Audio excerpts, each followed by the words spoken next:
ఈ రాజకీయాల మీద ఎట్లా ఈ ప్రేరణ కలిగింది మీకు? రాజకీయాల్లో ప్రేరణ కలగడానికి కారణం మా దరిద్రం, పేదరికం. పదవి కావాలన్నా గెలవాలన్నా మినిమం పైసలు కావాలి. అటువంటిది మీరు ఒక్క రూపాయి లేకుండా 5 సార్లు ఎమ్మెల్యే గెలవడం అసలు ఎట్లా సాధ్యంగా ఉంది? ఇతర ప్లాన్లు ఏమైనా వేసేవాళ్ళు, ఏమైనా దుర్మార్గాలు చేసేవాళ్ళు, ప్రజలను ఓటుకున్నదనే ఒక పదంతో అలా మభ్య పెట్టేవాళ్ళ? ఎప్పుడైనా గుమ్మడి నరసయ్యని లేపేద్దాము, చంపేద్దాము అని మీ మీద ఎప్పుడైనా ఇతర పార్టీలు గురి పెట్టినాయా? ఇక్కడ ఎవడు అటువంటి ధైర్యం చేయలేదు.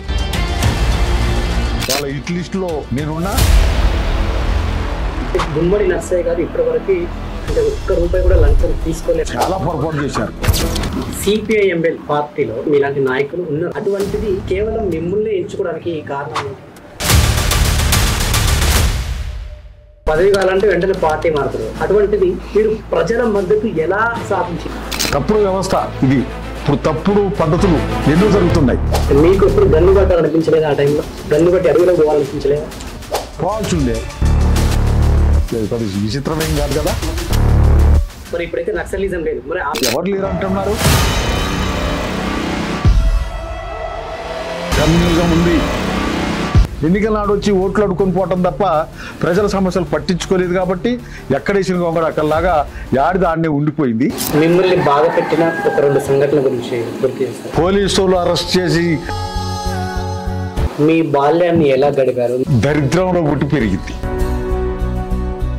కాలినడకన అసెంబ్లీకి వెళ్ళడం, సైకిల్ మీద అసెంబ్లీకి వెళ్ళడం విచిత్రంగా చరిత్ర ఇది. కాలినడకన నడుచుకుంటూ పోయి అసెంబ్లీలో కూర్చున్న ఒక్క ఎమ్మెల్యే గురించి చెప్పండి.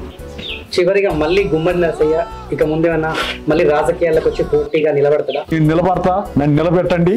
పార్టీ నిర్ణయం, పార్టీ ఏం చెప్తాది. ప్రజాసేవ పేరుతో కొందరు నాయకులు అక్రమ సంపాదనకు పాల్పడుతున్న ప్రస్తుత వ్యవస్థలో కొందరు నిస్వార్థ రాజకీయ నేతలుంటారు. కేవలం ప్రజల కోసమే పనిచేసే వారుంటారు. వారిలో ఒకే ఒక్కరు ఇల్లందు మాజీ ఎమ్మెల్యే గుమ్మడి నరసయ్య.